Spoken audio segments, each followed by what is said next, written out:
ন্যাংলা অছাল কানাখোরা হইলে পরে ছেলে, ধুলা ঝাড়িয়া মায়ে কান্দিয়ে নেয় তুলে। আসলে এই পৃথিবীতে বড় যোদ্ধা বলে যদি কেউ কখনো কোনোদিন কাউকে বলে, গর্ভধারিণী মা একমাত্র বড় যোদ্ধা, যার কাছে কোনো কিছুরই তুলনা হয় না, সে মা। সন্তান বিকলাঙ্গ হোক কিংবা যাই হোক না কেন, মার কাছে সন্তান সারা জীবনই অবুঝ। তেমনই এক ঘটনা আপনাদের মাঝে তুলে ধরতে যাচ্ছি। চলে আসেন, সাথে নিয়ে এসেছি আপনাদের ভালোবাসা মাকে, এবং ওই প্রতিবন্ধী প্রিয় মামার হাতে তুলে দেওয়ার জন্য ছুটে এসেছি। চলে আসেন।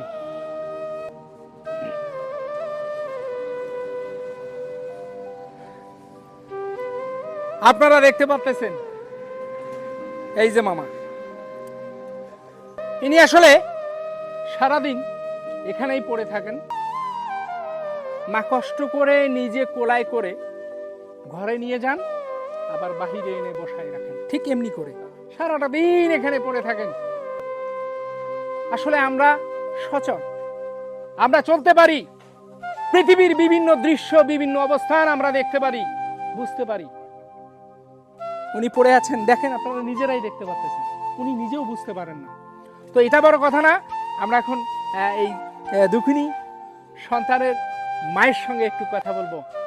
উনি সম্পর্কে আমার নানি হন, আমি ওনাকে একটু ডাকতে। নানি, ও নানি, নানি বাড়িতে আছেন না? নানি, নানি একটু আসেন। আসসালামু আলাইকুম। জীবনে যোদ্ধা দেখেছেন? এই যে এক যোদ্ধা। আসলে এই পৃথিবীতে মা এমন একটা শব্দ যার কখনো তুলনা হবে না, তুলনা নেই। কেন জানেন? আপনাকে ছেড়ে সবাই চলে যেতে পারে, লক্ষ্মী বউটিও ছেড়ে যেতে পারে, মা কখনো যাবে না। মায়ের কাছে সারা জীবনে সন্তান অবুঝ। আমি কথা দিয়েছিলাম, আপনারা এর ভিডিও দেখেছেন, আপনাদের পূর্ণাঙ্গ ভালোবাসা এসেছে আজ সময় তাদের হাতে তুলে দেওয়ার জন্য। আজ হয়তোবা স্বল্প অবস্থান, কিন্তু কোনো না কোনো একদিন এটা অনেক দূরে চলে যাবে। তো নানি, মামা যেহেতু বোঝে না, হ্যাঁ, মামা টাকাও বোঝে না, টাকাও চেনে না, তো আসলে ফেসবুক থেকে আমি ছোট্ট উপহার আপনাদের জন্য নিয়ে এসেছি মামার জন্য। আমি কথা দিয়েছি আপনাকে। আসলে এই যে আমার নানি, ওনার বয়স অনেক হয়েছে, সন্তানকে এভাবে এমনি করে কোলাই করে উনি আসলে ঘরের বাহির করেন। সো এই যে আমার ফেসবুক পরিবার থেকে ছোট্ট উপহার, এটা একটু হাতে নেন। আপনি এটা খুলে দেখতে পারেন, ইচ্ছা আপনার।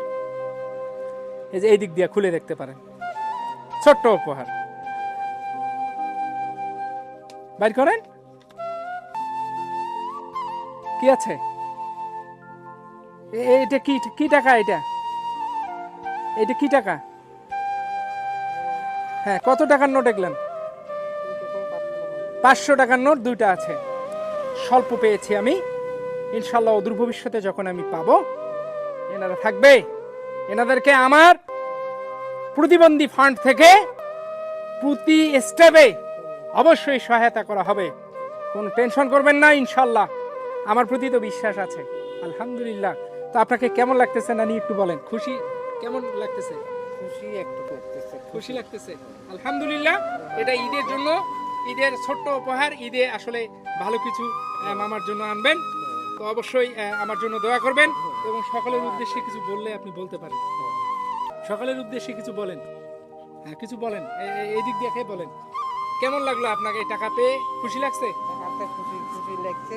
হ্যাঁ, এইভাবে যদি চলবে পা, জি জি জি, জি, হ্যাঁ, আর এইভাবে চলবে পেলে খেলে, হ্যাঁ, অচলক ধরি চলবে পেলে খেলে।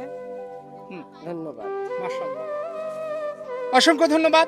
আসলে অনেক বয়স হয়েছে ওনার, লেখাপড়া তেমন একটা নেই, তা আপনারা শুনতে পারলেন। উনি একটা কথাই বললো, এভাবে যদি চলতে পারে, তার মানে এভাবে যদি সহায়তা প্রদান করা যায়, মা খুশি থাকবে। মা চলে যাবে, সন্তানকে নিয়ে বিভিন্ন টেনশন করে, আমি চলে যাব এই দুনিয়া ছেড়ে, কি হবে আমার এই সন্তানের, এই ভাবনা নিয়ে সব সময় কাটে তার সময়। আমি চেষ্টা করি বরাবরে ঘরের কোণে পড়ে থাকা অসহায় প্রতিবন্ধীদের আপনাদের মাঝে তুলে ধরি। জানি না কতটুকু ভালো লাগে, চেষ্টা করি। ভালো লাগা কিংবা মন্দ লাগা সেটা বড় কথা নয়, আমি চাই আপনাদের ভালোবাসা আপনাদের ভালোবাসায় অবশ্যই ভালো অবস্থানে একটুখানি সুখের মুখ তারা দেখতে পাবে। এর বেশি কিছু নয়। সো আমি আজকের এই ভিডিও আপনাদের কেমন লাগলো, কতটুকু ভালো লেগেছে জানি না, অবশ্যই আমাকে লাইক কমেন্ট শেয়ার করে জানিয়ে দেবেন। যদি ভালো লেগে থাকে অবশ্যই আমার পেজটিকে ফলো করে এদের পাশে দাঁড়াবেন। অসহায় মানুষ যারা পড়ে আছে ঘরের কোনায়, হতদরিদ্র, যার সারা পৃথিবীকে দেখার সমর্থ শক্তি নেই, শুধু আছে ঘর আর বাহির। আমি সাজু কাজী আজকের মতো বিদায় নিচ্ছি। সবার সুস্বাস্থ্য কামনা করে ভালো থাকবেন, সুস্থ থাকবেন। আল্লাহ হাফেজ।